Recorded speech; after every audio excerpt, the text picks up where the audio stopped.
बिस्मिल्लाहिर्रहमानिर्रहीम, अस्सलाम वालेकुम। मैं नाजरीन उम्मीद करता हूँ तमाम लोग खैर व आफियत से होंगे। नाजरीन, आज की जो वीडियो का जो मकसद है वो सिर्फ ये है कि बहुत सारे लोग सवालात कर रहे थे जी तो आज की वीडियो में मैंने आपको सवालों के जवाब देने हैं। कुछ 2 से 3 सवाल ही मैंने आज तैयार किए हैं। उन सवालों पर मैं आपके साथ डिटेल से बात करूँगा क्योंकि बहुत सारे लोग ज़्यादातर मुझसे ये सवाल कर रहे थे पिछले एक हफ़्ते से, तो मैंने कहा क्यों ना इस पर एक वीडियो ही बना ली जाए। तो जी बगैर वक्त ज़ाया किए जी वीडियो को स्टार्ट करते हैं। रिक्वेस्ट एक आखिर में मैं ये कर दूं कि हमारे चैनल को लाइक करें, सब्सक्राइब करें। तो जी सबसे पहला जो सवाल है जी लोगों की तरफ से किया जा रहा है मुझसे कि जी शेंजन वीज़ा अप्लाई करने के लिए बैंक स्टेटमेंट में कितना क्लोजिंग बैलेंस होना चाहिए। देखिए, आज से अगर मैं 1.5 साल पहले की बात करूं या 1.5 से 2 साल पहले की बात करूं, अगर एक सिंगल पर्सन के लिए शेंजन वीज़ा जो अप्लाई करता है उसके लिए कम से कम 10 से 12 लाख बैलेंस जो था वो मोर देन इनफ कह लें या रीजनेबल कह लें, लेकिन अब ऐसा नहीं है। अब मुल्की हालात को मद्देनजर रखते हुए जी मैं ज़ाती तौर पर यह समझता हूँ कि अगर आपने किसी भी सिंगल पर्सन ने आप अगर अकेले वीज़ा अप्लाई करें तो आपके पास कम से कम जो क्लोजिंग बैलेंस जो है वो 18 से 20 लाख रुपया अब ज़रूर होना चाहिए शेंजन वीज़े के लिए। उसकी वजह ये है कि जी हमारे जो करेंसी है जो रुपया उसकी डीवैल्यूएशन और हमारे जो मुल्क के जो हालात हैं वो आप सबके सामने हैं। अगर आप इससे कम क्लोजिंग बैलेंस रखकर अगर वीज़ा अप्लाई करते हैं तो ये सिर्फ और सिर्फ वक्त का ज़िया होगा और अपने आप को तसल्ली देने वाली बात है। वीज़ा मुश्किल होगा आपका 10 या 12 लाख के बैलेंस पर। अच्छा जी, अगले सवाल पर हम आते हैं जी। ये जो दूसरा सवाल है ये भी बहुत ज़्यादा लोगों की तरफ से पूछा जा रहा है जी कि यूके का विजिट वीज़ा अप्लाई करने के लिए जी क्लोजिंग बैलेंस जो मिनिमम है वो कितना रिक्वायर्ड है जी। ये मैंने सवाल जो है ज़रा इसको आप गौर से सुन लीजिएगा। देखिए, आज की जो तारीख है उसमें जो पाउंड का जो रेट है 335 को टच कर रहा है। यूके पाउंड 335 को टच कर रहा है। और दूसरा, यूके का जो वीज़ा जो होता है विजिट वीज़ा, या ख़ास तौर पर ये बड़ा टेक्निकल वीज़ा होता है। बड़े टेक्निकल तरीके से इसको लेना पड़ता है और इसमें बड़ा दिमाग लड़ाना पड़ता है। कई केसेस ऐसे भी हमने किए हैं या जो हम मेरी नज़रों से गुजरे हैं जिनका क्लोजिंग बैलेंस 10 से 12 लाख रुपए है, उनके भी वीज़े लगे हैं। और कुछ केसेस ऐसे भी हैं जिनके करोड़ों में ट्रांजैक्शंस हैं और तकरीबन उनका जो क्लोजिंग बैलेंस जो है वो 1 करोड़ को टच भी कर रहा है, लेकिन उनके भी वीज़ा नहीं लगे। उसकी वजह यह है कि यूके उन चंद ममालिक में शामिल है जो कि आपकी हर चीज़ को थॉरोली और डिटेल के साथ चेक करता है। अब जो क्लोजिंग बैलेंस जो है यूके के विजिट वीज़ा के लिए वो केस टू केस वेरी करता है और डिपेंड करता है कि कितने लोग वीज़ा अप्लाई कर रहे हैं आपके साथ। अब इसकी एक छोटी सी मिसाल मैं ऐसे दूंगा। अगर एक सिंगल पर्सन है और वो सैलरीड पर्सन है, सैलरी आने के बाद और खर्चे वगैरह सारा कुछ करने के बाद उसको अगर लाख तो कम हो जाएगा, मैं समझता हूँ कि 1.5 से 2 लाख रुपया उसको हर महीने सेव अगर वो कर रहा है तो फिर उसका जो है वीज़ा उसको अप्लाई करना चाहिए। और मैं ज़ाती तौर पर समझता हूँ कि वीज़ा लगने के चांसेस ज़्यादा होंगे।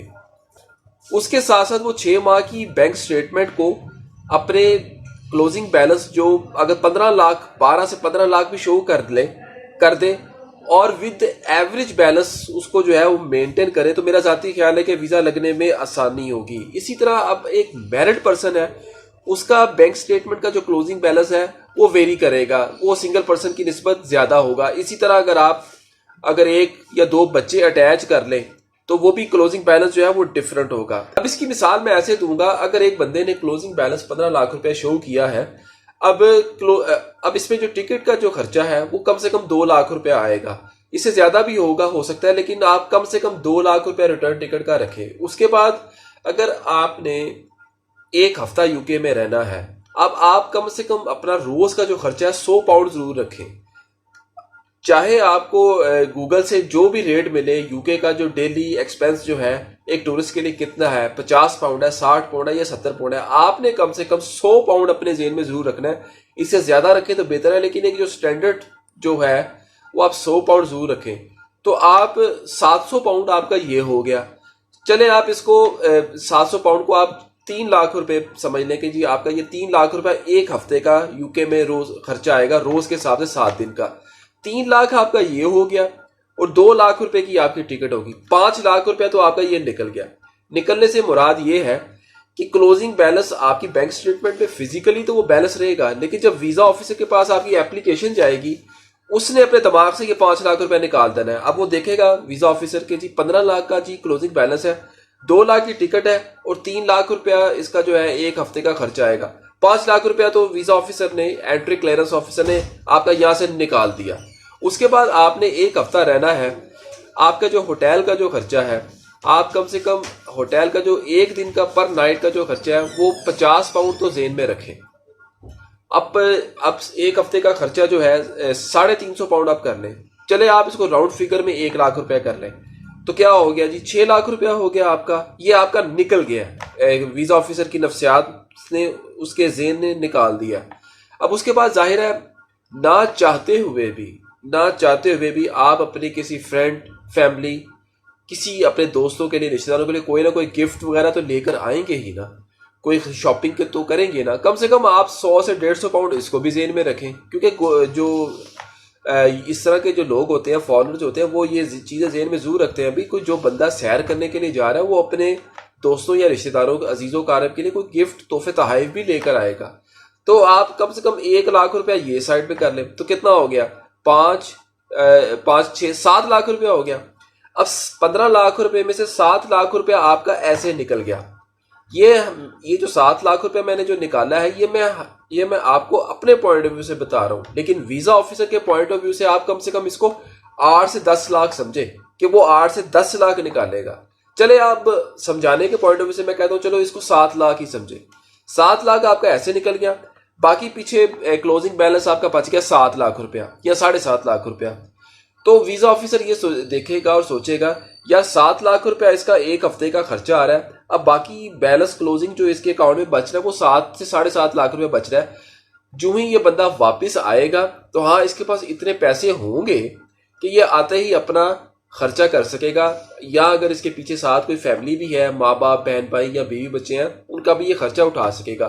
तो इस तरह की अगर आप प्लानिंग से, साइकी से चलेंगे तो आपके वीजा लगने के चांसेस होंगे। अगर आप पूरे ही पैसे रखेंगे तो फिर वीजे के चांसेस जो है ना बहुत मुश्किल होंगे। अच्छा जी, ये था जी यूके के हवाले से। अब जी अगला जो सवाल जो बहुत ज़्यादा पूछा जा रहा है जी, इनकम टैक्स रिटर्न अगर निल हो तो क्या वीज़ा लग जाता है? जी हाँ, अगर आप शेंजन ममालिक की बात करें, शेंजन के कुछ ममालिक ऐसे हैं, चंद एक, ज़्यादा नहीं, जो कि अगर आपकी टैक्स रिटर्न निल भी हो तो वो आपको जो है वीज़ा कंसीडर आपका कर सकते हैं, बशर्त ये कि आपका क्लोजिंग बैलेंस अच्छा हो, आपकी ट्रैवल हिस्ट्री हो अच्छी हो और आपका पर्पस ऑफ विजिट स्ट्रॉन्ग हो, तो आपका जो है वीज़ा लग सकता है। लेकिन यूके का अगर आप वीज़ा अप्लाई करेंगे ज़ीरो टैक्स रिटर्न के साथ, तो ये बात ज़हन में रखिएगा, यूके का वीज़ा अगर आपकी ज़ीरो टैक्स है और आपकी स्टेटमेंट बहुत ज़्यादा मतलब उस पर इन आउट पैसे हुए हैं, तो फिर आपका वीज़ा नहीं लगना। अगर आप ये समझते हैं कि जी आपको कोई प्रॉपर्टी आपकी है, उस पर आपको रेंट आ रहा है, तो ये रेंटल इनकम जो है ये एक बहुत अच्छी ऑप्शन होती है। लेकिन ये एक बात ज़हन में रहे कि अगर आप रेंटल इनकम शो करके वीज़ा अप्लाई करते हैं तो प्रॉपर्टी का जो रेंट होगा उस पर भी आपका टैक्स बनता है एक सर्टन अमाउंट से। अगर ऊपर रेंट आपका एक्सीड कर जाए तो आपको प्रॉपर्टी पर, रेंटल इनकम पर भी टैक्स देना होता है। तो अगर आपने वो रेंटल इनकम पर टैक्स दिया होगा फिर ही वीज़ा लगेगा, वरना वीज़ा लगने के उसमें भी चांसेस जो है कम हो जाएंगे। तो ये थे जी 3 सवाल, काफ़ी ज़्यादा लोगों की तरफ से ये पूछे जा रहे थे, तो मैंने कहा आप लोगों की आसानी के लिए वीडियो ही बना दूं। तो वीडियो कैसी लगी हमें कमेंट सेक्शन में ज़रूर बताइएगा। अब तक के लिए इतना ही, अल्लाह हाफिज़।